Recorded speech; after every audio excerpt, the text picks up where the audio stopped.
So we'll get that started. Okay, recording has started. Welcome to our monthly business administrator training for the month of October. We are so excited to have you here and thank you for joining us this afternoon. Today we have a special treat. We have Neil Stevens and Cole Shakespeare, who are part of the fiscal monitoring team here at USBE. And so they're going to be presenting about when you have a fiscal monitoring visit and what to expect, and just giving you a chance to get to know them and to ask them some questions. So Neil and Cole, I'm not sure which one of you I'm handing it off to first, but take it away. We will turn the time over to you guys. I'll go ahead and start, just in case there's some new BAs out there in this training. My name is Cole Shakespeare. I am currently the Fiscal Monitor Program Manager. I've been with USBE for just about 4 years, and in the next couple of weeks will be my 4-year mark.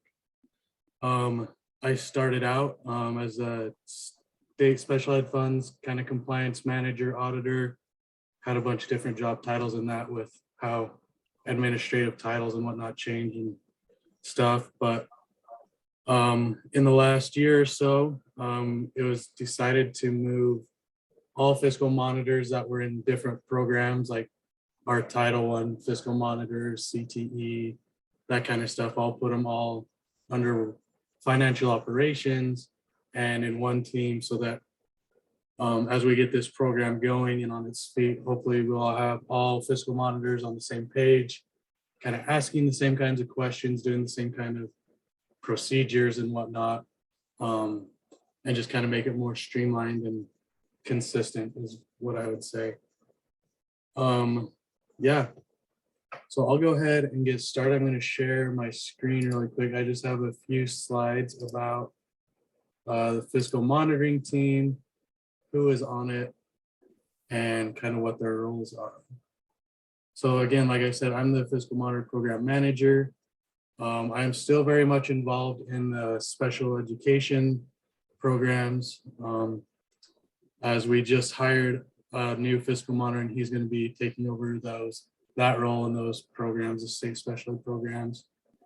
Neil Stevens, he's on here. He'll be presenting here shortly. He is our team lead, and he's over the IDA Special Education Fund still. Again, he's been here almost 4 years as well. And so he's still the contact for all IDEA related questions, as well as most state sped questions. He's well versed in that. And you can also reach out to me for those questions as well. And then you'll get to know Corey Erickson. He is our new special ed fiscal monitor that we'll be working with new. I would imagine many of you should probably know Marilee Wendell and Tammy Long. They've been with the state board for a few years. Tammy Long is in title programs, and Marilee Wendell has transitioned to take over the programs that Sandra Grant was covering and monitoring before she retired this last summer. And so her programs that Marilee was covering got handed off to Clint Hope. He's one of our monitors we hired in the spring, along with Jeff Conley.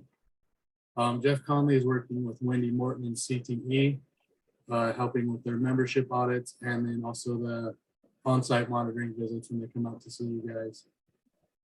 Clint is taking over the adult ed, EARS, gang prevention, youth in custody, and anti-bullying. Like I said, Corey Erickson's taking over special ed with Neil.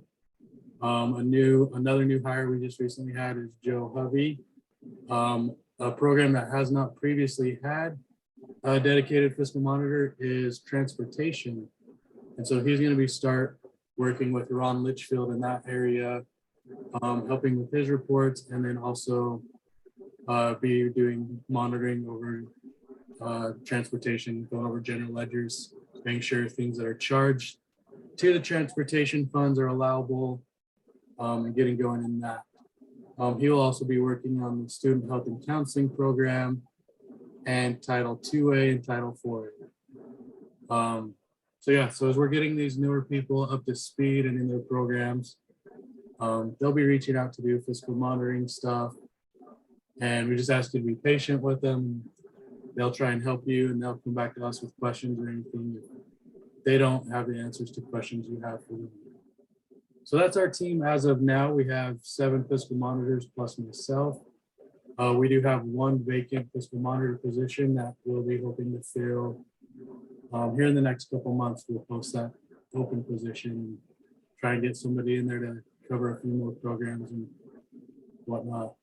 And then also just by, I guess, kind of way of announcement, starting in July of next year, so FY22, the team that is currently the school fees team, they will be transitioned over to this fiscal monitoring team. So we will have 3 dedicated fiscal monitors for school fees. That's basically all the info I have on that at this point. And that may change pending legislative updates and whatnot, and what they decide to do with all the school fees stuff. So that's where the fiscal monitoring team stands as of now. You know, next year we could have around 10 or 11 fiscal monitors covering our restricted programs that we send money out to LEAs for. I believe we have roughly 5 billion funds that we send out to all LEAs, districts, and charters. So that's a lot of money for us to look at, a lot of stuff to do. So yeah, we're trying to cover as much as we can, and we are covering the vast majority of it. So yeah, we're gonna just keep doing what we can, and you know, hopefully help you guys stay compliant and provide training when needed and whatnot. Excuse me. So our fiscal monitoring, how we select LEAs to visit on a yearly basis. We typically do that based on a risk assessment. Probably as many of you are aware, there's a special ed risk assessment that is specific to that program. Title has one that is similar, and CT as well. And then other programs that don't have a specific risk assessment. I believe there's one in Utah Grants that's kind of more general. And if not, then we take the risk assessment that is signed by Brett Baltazar's team, which is based off the financial audits that LEAs receive from their annual audits from the CPA firms. And so we can use those to assess risk, to base our monitoring list off those risk factors. We also consult with our program staff about questions and concerns they have. As some of you know, we combine fiscal visits with program visits if possible, or if LEAs would like that, so that you're not getting multiple audits or visits, you know, in back-to-back weeks. We can combine those. We also do visits based off fraud hotline tips or complaints we receive, concerns that are brought to us by USBG staff or leadership. We look into those. And as I said, we try and visit the LEAs with the highest risk score. And then we go down the list based on that. What to expect. So something new for monitoring visits in the, we have a new, I guess, module you'd call it in Utah Grants. And so through that, we will be able to send out a notification to the LEA to the, you know, key points of contact. We'll notify you of the dates that we would like to do it.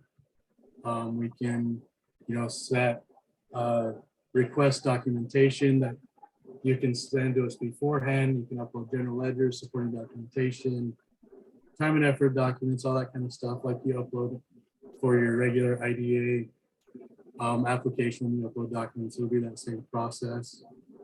And that way we can keep all these records in one place rather than scattered in email inboxes and various drives throughout the USBE.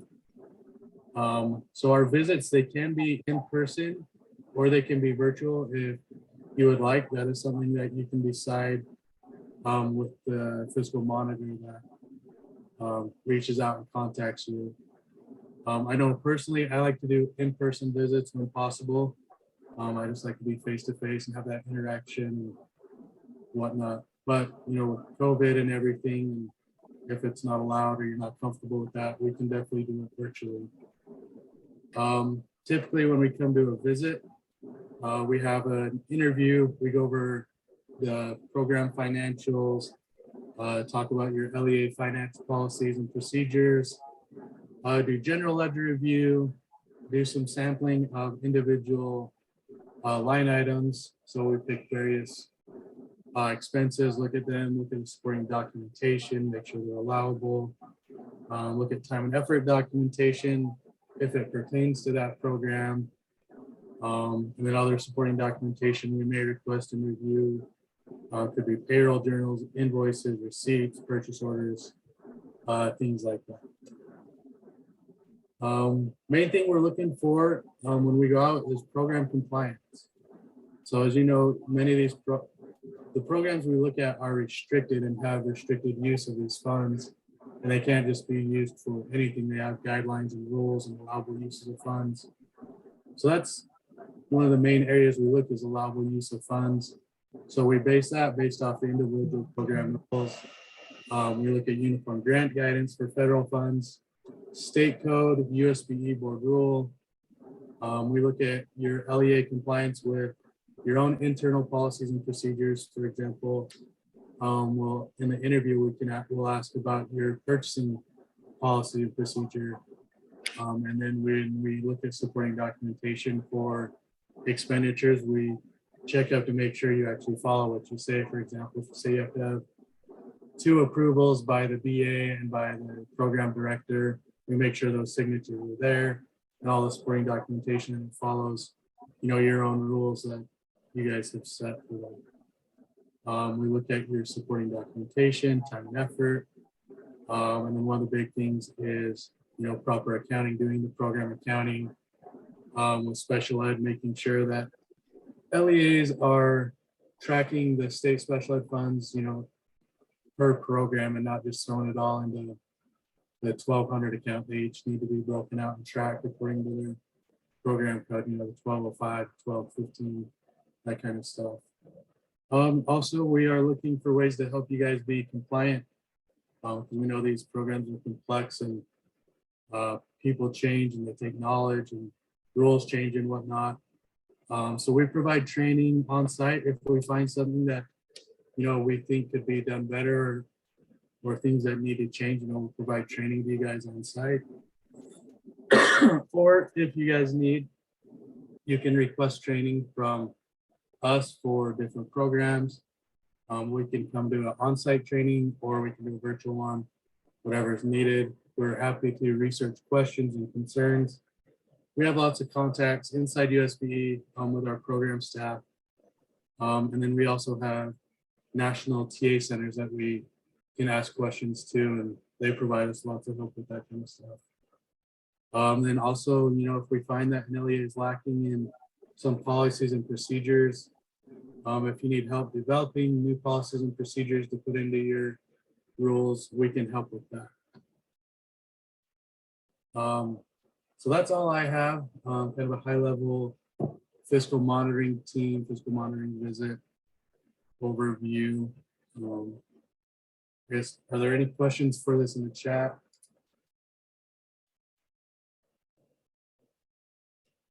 Doesn't look like it, but yes, I will send this.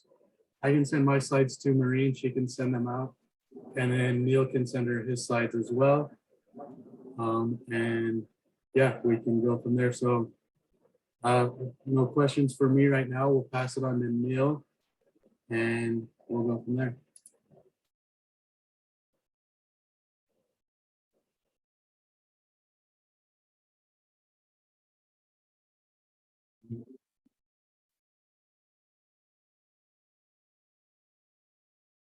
Good afternoon.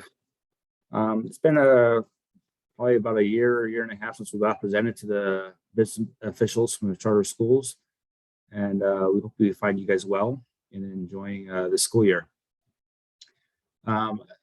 Marie presented today, presenting on fiscal monitoring of special education. I think today I plan on presenting on special ed finance basics, since we've had quite a bit of turnover in schools over the past year and a half, and then the pandemic and prior to that.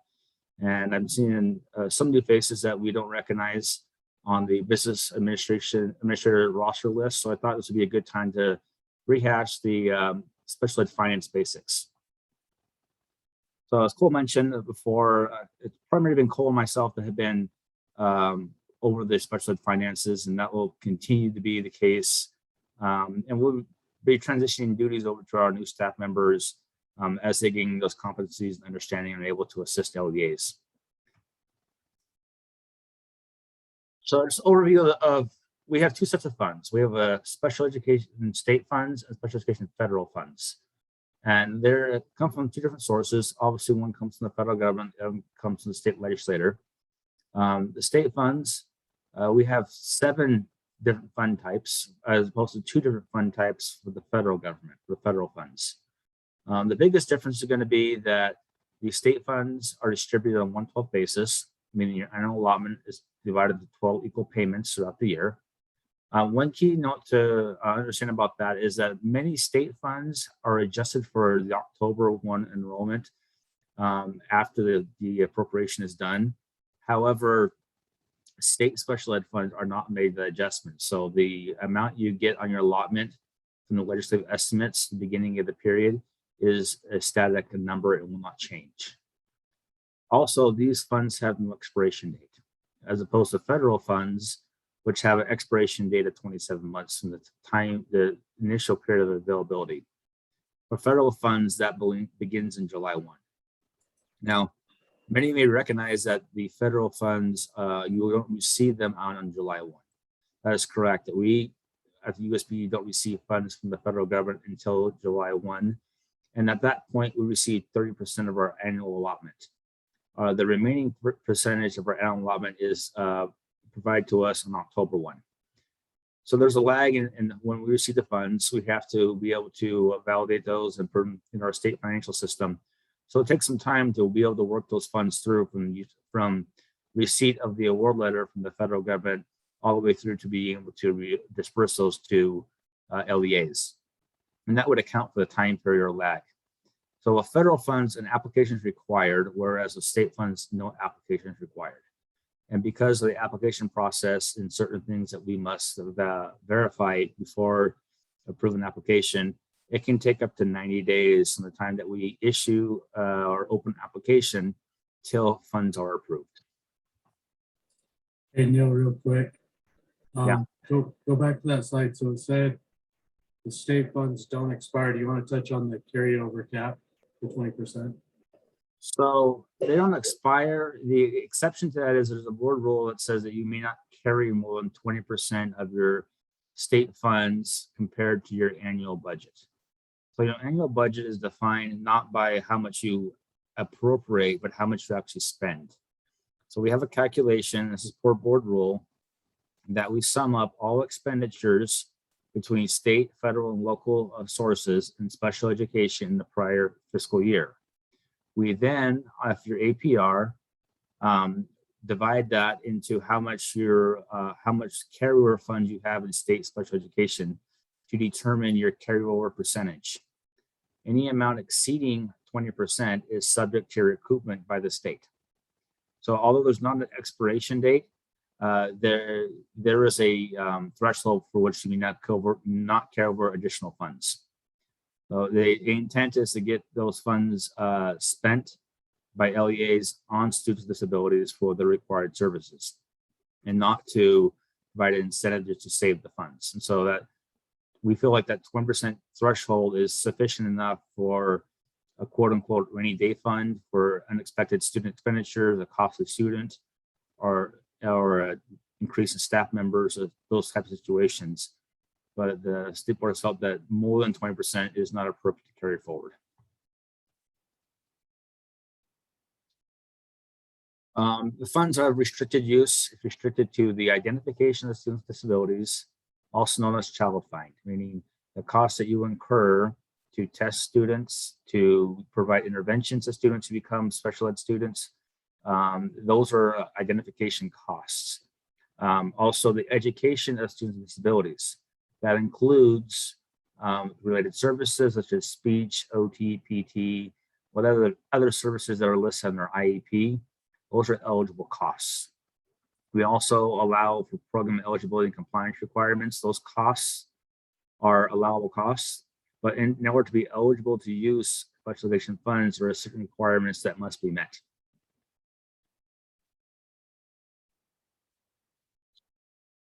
Let's get into allowable costs. And this is all for all federal funds, but these concepts are not unique just to special ed. So costs must be allocable, necessary, and reasonable. That means we must be able to pin a cost on a specific program or expense. It'd be reasonable. They must not be more than market price. They must be a reasonable cost for what the ordinary person could pay on the open market. For example, everybody's probably heard of the $100 hammer. You know, we don't allow any $100 hammers. If you can buy a hammer at Ace Hardware for $5, there's no reason you should go around the corner and pay $50 for it. Same thing applies to teachers, specialists, equipment, supplies. We don't allow for costs that exceed market rates within reason. Secondly, it must be incurred solely for special education. So, and we'll get this concept later on, but items that are general education costs as well as special education costs, if they're not unique to special education, they're not an allowable cost. When an LEA goes out to procure items, they must follow their own internal procurement process, and as much so that that procurement process is compliant with state code. Nextly, the supplies equipment you purchase must be assigned to special education program and used exclusively within that program. We would not permit a general education teacher to buy 10,000 pencils, and because you have 2% of special education students in that general education classroom, to charge 2% of the pencils to special ed. That would be a general education cost because it's not only to special education. A common misconception is that costs are allowable just because a special ed student is present. Special education students, their cost of education are not solely borne by the special education program. There are also general education costs that are required to be borne by state and local funds as well. Supplies and equipment that are purchased must not be shifted to other programs, absent compensation by other programs. An example is you purchase 100 laptops for special ed to run a special ed reading program. At one point, the program is updated and you can no longer use the computers in that program, and so you want to surplus them. Should those computers still have usable life left over, the value of the computers, if you transfer them to another program, must be provided to the special education program. So if the residual value of those computers is $1,000, you would have to compensate the special ed program for $1,000. And lastly, in this case, all expenses and all anything we do in education, it must be adequately documented. So for purchases that are non-personnel purchases, you must have invoice, procurement, tracking, evidence of the payment, and so on and so forth. Absent that, in the monitoring visit, that could be deemed an unallowable cost if supporting documentation is not maintained. And that is the last thing we want to do, is we don't want to find unallowable costs or documentation not supported and have to go down the route of recouping funds. So that is the compliance remedy for unallowable costs, generally is recouping the funds where the LEA must pay back the misused funds or unallowable funds to the USPE. We talked about this kind of already, but costs need necessary and reasonable. They be consistent with our policy procedures. They may be treated consistently. So a cost that maybe is the same cost for cost management programs must be treated the same in all programs. We can't, if we have more funding or favorable funding in one program than another, we can't treat the cost differently because we have additional funds to pay for in other areas. As always, we need to be compliant with GAAP accounting principles when accounting for these funds, and also be adequately documented. We talked about the prudent person test. What would ordinary person pay for an expense or a service, and must not exceed market prices. Allocable, so we have to be able to assign the cost specific program that exists. If we can't assign it to a specific program, generally is not allowable for a special education cost. And the same would apply to other programs that are restricted in nature, such as any title program, a CTE program, a CMP program, what have you. We do allow you to charge costs in more than one program as long as they're charged proportionate to the beneficial costs. An example of a cost, if a student participates in special ed as well as a Title I program, and a teacher is fulfilling a role of both those teachers at the same time, in theory, you could charge the cost half and half to each program because they're allowable cost for each program. But we need to have documentation to demonstrate that if you're going to do that. Principally, we need to have time and effort statements or signed forms available for each of those programs to validate that that was an allowable cost in each area. If you have other situations that you would want to apply this to, or that you have some ideas of, or questions of if it's allowable or not, please contact us and let us know, and we can walk you through that to provide that assurance that the methodology is allowable. Unallowable costs. So Cole talked about monitoring and site visits. Other forms of monitoring are also reimbursement requests. And reimbursement requests are a form of proactive monitoring, where we can review a request for reimbursement prior to issuing a reimbursement funds to the LEA, determine it's allowable or not. And this, it kind of prevents unallowable costs from occurring, because then if it's unallowable, the LEA has the opportunity to go to another funding source and not use special education fund or any funds that for that purpose that was unallowable. However, if we get to a site monitoring visit timeframe, we monitor in the past retrospectively. So we're looking at prior years. And at that point, your financial years are closed, your audits are done, and then you're pretty much locked in time. So we found unallowable costs that we cannot find supporting documentation to support that its allowability. It becomes unallowable cost, which in the end will, if it's found unallowable through an appeal process, if the LEA so chooses to, it becomes a situation where we have to request repayment. Repayment for federal funds comes through USBE, but in the end is transmitted back to the Department of Education, whichever department it belongs to. For special education, that department is called OSEP, Office of Special Education Programs. And repayment of funds for federal funds, interest is required. Interest is pretty minimal. It's usually 1/10%. Special education costs that are repaid go back into the Uniform School Fund for the legislature to redistribute to LEAs in future years. For a complete list of allowable funds for special education, we have a list in our rules manual. The link is here below. We will provide this presentation to Marie to distribute to our participants after this session.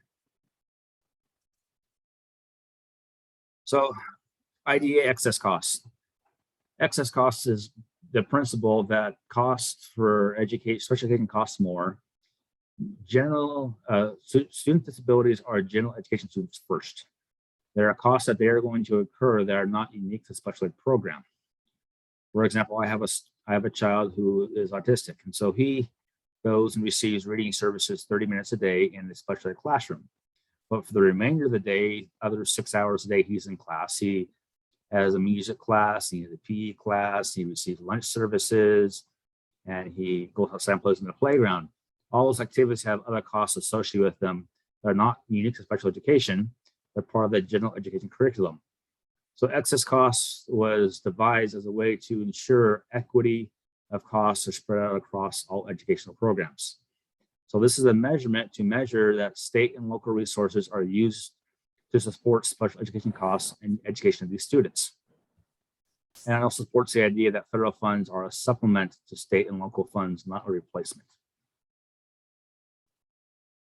So there's a calculation that we must do, and it basically the calculation is to determine that an LEA has a minimum amount to spend. And then we also make the comparison the same year that the LEA has spent that minimum amount on students with disabilities prior to accessing federal funds. And in my experience so far in the past 4 years here, it's been virtually impossible for an LEA not to meet this, but it is a compliance requirement that we must demonstrate that LEAs are meeting. If you should have detailed questions about excess costs, be sure to contact Cole and I, and we can walk you through this. neat little infographic we have here to help us understand excess costs. So below the line is all of our state and local funds and general education funds that we must use.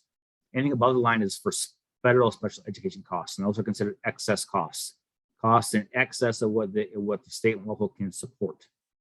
And so this calculation is made every year through an Excel spreadsheet. It's submitted along with your IDE application to the USBE, which we then review for compliance.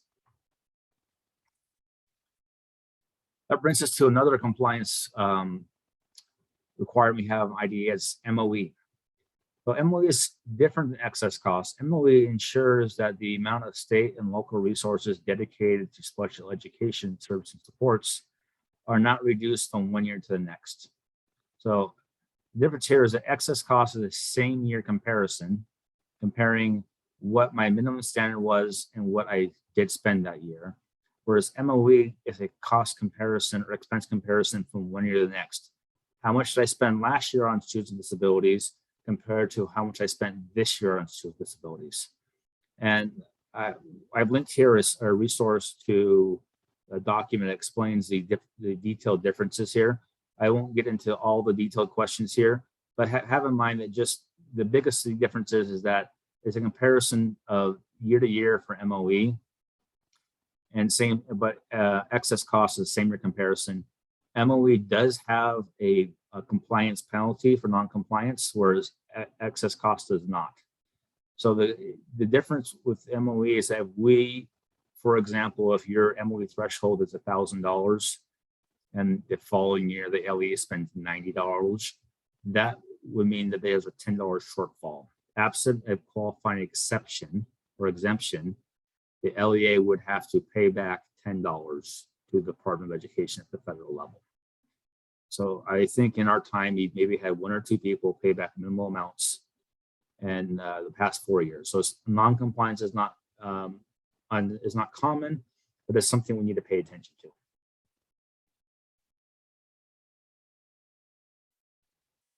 So maintenance of effort, which derived from the APR submitted for special education, otherwise known as a Schedule B. We look at total local expenditures, total local and state expenditures combined. So then we determine how much the total of those two are, and we also make a calculation of local per pupil and state and local per pupil combined. In order to pass the maintenance of effort requirement, an LEA must meet the requirement in one of those 4 categories. So one of those 5 categories must be equal to or greater than the expenditures in a prior year, absent a qualifying exemption. Some of our qualifying exemptions can be a decrease in student count, reduced expenses due to educators leaving, either being not replaced or being replaced by less costly individual. There's also an exemption for an increase in your IDA funds. That being that the theory is that if your IDA funds increase and you spend those funds, you would have to spend less special state or local funds on special education. Those are a few of the exemptions that we look at. When we calculate this on the LEA's behalf, we will look to see which LEAs have not met. And if they have not met, we'll contact you for additional information to see if there's any exemptions we can apply to your school or your LEA for that time period. Because again, our goal is not to find LEAs non-compliant, but to help LEAs be compliant. Now we want the state funds. So state special education funds, they're the same as the federal funds, they're restricted. The biggest difference is that special education state funds do not allow the expensing of indirect costs, while federal funds do allow that. So direct costs are those costs which are easily, obviously, and conveniently identified with a specific special education activities and programs. In other words, can we tie a special education cost back to a student's IEP? If we can tie it back to an IEP, a service of support required, then that would be considered an allowable direct cost for state special education funds. These funds are monitored the same as federal funds, the fiscal monitoring, site visits, reviews for allowable costs. Probably the biggest difference is, since these funds are not on a reimbursement basis, they don't get reviewed before they're expended. before you apply expense to that program. So our reviews are always retrospective looking reviews, and there is a higher risk that there may be an expense there that is unallowable because we haven't had an opportunity to review the expense prior to that. Generally, we don't find a whole lot of unallowable costs, but we have in the past found enough that we've been concerned that we try and provide trainings and supports to LEAs on a consistent basis. Again, the rules for we have an allowable list of costs in our rules manual. In our state special education rules manual, section 10 lists by object code all the costs that are allowable for state special education funds. So that gets us into the distribution. There are 7 different types of state special education funds. The largest one would be the regular special education add-on. And this is the one that every special education student will receive regardless of status. I say status, whether a student is receiving resources for 30 minutes per day or once a week in a speech environment, or whether a student is in a self-contained unit or receiving one-on-one instruction every day. Regardless of where they receive instruction, everybody will receive add-on funds. Next biggest is self-contained funds. These are for those students who are in a classroom, a self-contained classroom only, where general education students are not present for more than 180 minutes per day. That works out to be about 3 hours a day. Then we have some smaller funds there that are available. Preschool would be the next biggest size of funds there. I don't believe most charters receive preschool funds. So your biggest sources of funding is going to be your regular add-on and regular self-contained funding. So again, the fund types, we have add-on, we have impact aid. Impact aid is to help with the administrative costs of special education. So increase paperwork, we could apply it to secretaries, support staff, professionals to help with identification of students, IEP meeting related costs. That's what it's intended for. We have extended school year. So for those students who have potential to regress in their learning significantly from the prior year, we fund a portion of those things through of that cost to provide school year services during the summertime to those students. Next, we have extended school year for educators. This is for a time period for educators to, at the beginning of the year, before school starts or the year after school ends, to review IEP files to make sure they're compliant. And that's a stipend-based payment. We also have intensive services for students whose costs exceed approximately $25,000 a year. We provide a minimum amount of funding to LEAs to offset those costs. Neil, one other thing real quick on that UISE. That is a reimbursement. So you do need to pay those educators their stipends before you seek reimbursement from USP. Yeah.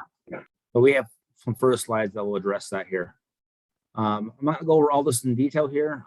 Just know that the add-on fund is calculated your 5-year average of ADM. So we're not looking at October 1 enrollment, we're looking at annual, it's a membership, and with the annual daily membership, the average of that for 5 years starting 2 years ago determines the base amount for your number of WPUs you receive from this. If you're a new charter, we look at the average ADM for all schools to apply to your charter for the first 2 years. And then once we have data, we start applying that data until you have 5 years of data. We do provide a growth component to this. For districts, the growth component is limited to 12.18%. For charters, due to your lack of school boundaries, there is no growth restriction. So if your charter grows by 30% a year, then you receive a growth component of 30% on your WPUs. Impact aid.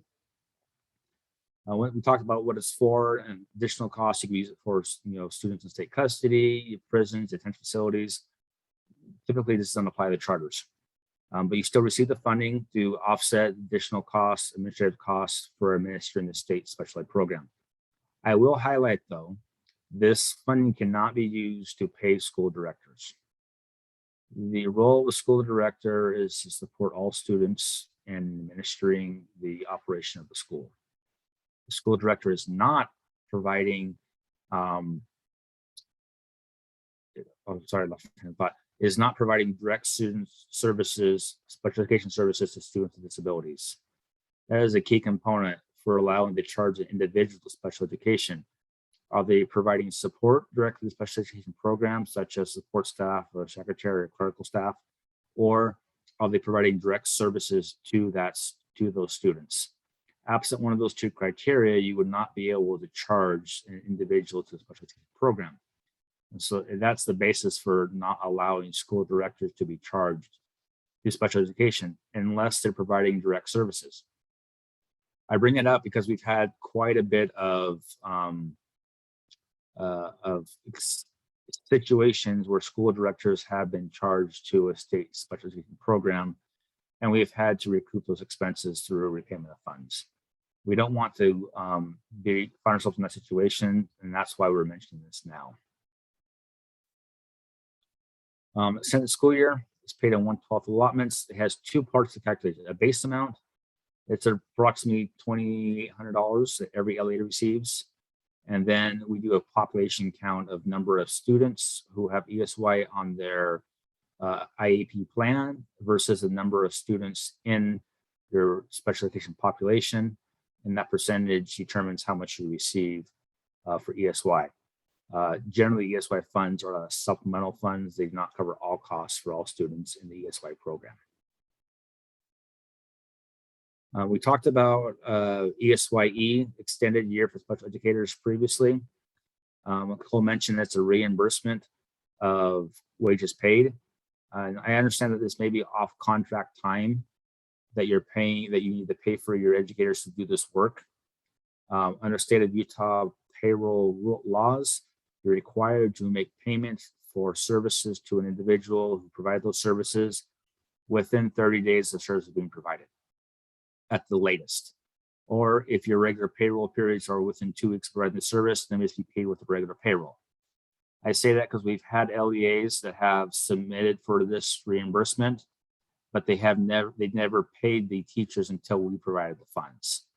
That doesn't follow the timeline of the reimbursement. So you must make payment to these teachers when we provide the services no later than 30 days, according to state law. And then when you submit reimbursement, you'll be reimbursed for those funds. It's not just for wages, also for benefits. So eligible benefits are retirement, workers' comp, Social Security, and Medicare. You provide the reimbursement request twice per year in the Qualtrics survey, and then it's dispersed through our normal allotment memo disbursement process. We have an FAQ linked here at the bottom of our website that answers most questions that most people should have. Should you have additional questions or need clarification on any point, be sure to contact Cole or I, and we may help you out with that. So just one more thing with this. So each year, the number of days that are allowed to be worked before school or after school changes. Tammy Gear is in charge of this program, and she will let you know, each year before that time comes. So it's the 2 weeks before school or the 2 weeks after, whether it's 4 days approved or 5, something like that. And teachers can split the time. They can do 2 days before at the beginning of school year and 2 days after, or all before or all at the end. So yeah.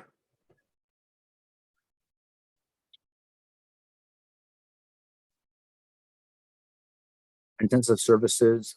This is a federal, the state model is modeled after the federal requirements, which is 3 times the expenditures in excess. So it's 3 times the average annual per pupil cost, and that's calculated every year. Right now, that cost is about $8,200 multiplied by 3, about $25,000 a year. So students who have service support exceeding $25,000 a year of actual cost to the LEA may submit for a reimbursement application. We have a limited amount of state funds available, and we have about 1.2 million of federal funds available for this purpose. I know it's not a lot of funds, but if you do have qualifying students, please apply. We have not many LEAs who apply for this funding. And so I believe we could get more funding to LEAs if they have qualifying costs, should we get more applicants. So as this time period, the application is due on June 30th, as it approaches, if you have questions, please contact me and we can talk about eligible expenses and whether or not to apply. But right now we could definitely use more LEAs applying if they have eligible expenses. I'll skip all the preschool ones that really apply to charter schools here very much. Self-contained. So as I mentioned, this is for the students who are receiving special instruction for more than 180 minutes per day. And it's calculated, it has its own calculation. It's much different than the calculation on the self-contained, the add-on funds. This calculation is based upon the December 1 count and the percentage of your students that are in a self-contained status in your school. And that's dispersed on 1/12 allotments. And finally, we have this infographic that kind of illustrates the breakdown in state special education allocations. So on the left-hand side, we have a general education student who receives some special education services such as speech or reading. They're going to receive one general ed WPU and one add-on WPU to get to a total amount of $76.18. If your student is a self-contained student who is in the special ed services for more than 180 minutes per day, they receive one WPU for add-on and one WPU for self-contained for the same total of $76.18. We do this to illustrate that we fund students with disabilities at the same rate of regardless of their disability status or the number of services that they're receiving. For that reason, we do have the intensive services fund to compensate for high cost students. And remember, we are averaging here the average cost for a special ed student, not absolute costs. For example, I'll use speech again. I'll pick on speech. A speech pathologist can be seeing numerous students throughout the day, and each of them may be receiving the full add-on amount of $38.09. So on average, those students will cost less than a student that's in a self-contained setting. So we're trying to use law averages to fund special education. And should you have any funding concerns, if you're running low on funding in particular because you receive a costly student or have a unique situation, please contact us. We do have some emergency funding available for LEAs who have those situations, and we can walk through and talk about the possibility of receiving some additional funding for your LEA.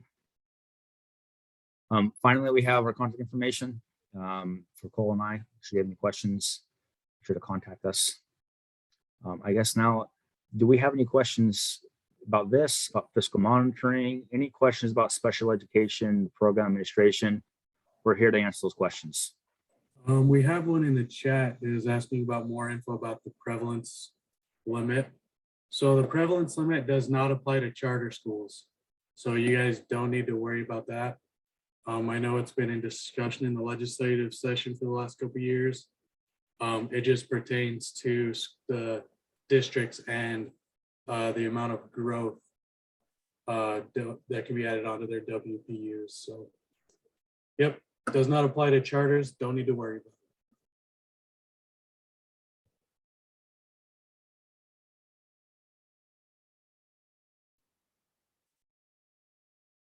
So I know we're a little bit ahead of schedule here. We have about 11 minutes left.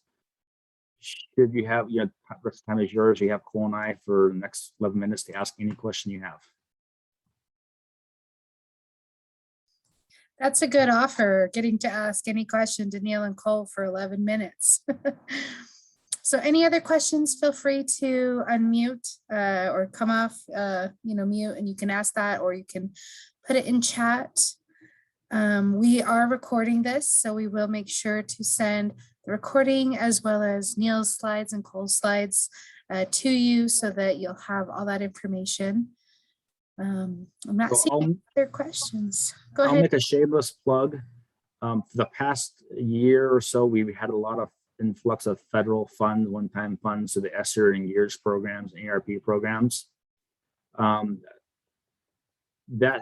provides an opportunity for MOE to have compliance issues if you replaced state funds and special education with any of those other funding sources. Should you have done that and you have questions about MOE between now and the time your audit is finalized and your APR and are finalized with the USBE, give us a call and talk through us, and so we can help you guys out here. Question with that. We already had one OEA that we reached out to us and we talked through that, and it turned out they were $20,000 short on MOE. So they returned the federal funds, recoded their expenses to the state special education funds so they could meet MOE. Had they not found that and talked through that, they would have next February or next spring been required to repay $20,000 in MOE shortfall to the Department of Education. So that $20,000 wouldn't have gone to any students or any really expensive. It would just been a compliance penalty. And we want to avoid that. So if you do find yourself in that situation or have questions about MOE and federal funds and these ESSER funds, please let us know. We can help you guys out. Perfect. That's a good example to share. Thank you so much. We do also have Smriti and Stewart on with us, and they do finances and auditing here at the State Charter School Boards. So them, as well as Cole and Neil, can always get you taken care of. Again, I'm not seeing any other questions, so I'll go ahead and end our meeting and give you back the gift of 8 minutes this afternoon. So thank you, Neil. Thank you, Cole, for being here, and we will see everyone later. Hey, guys.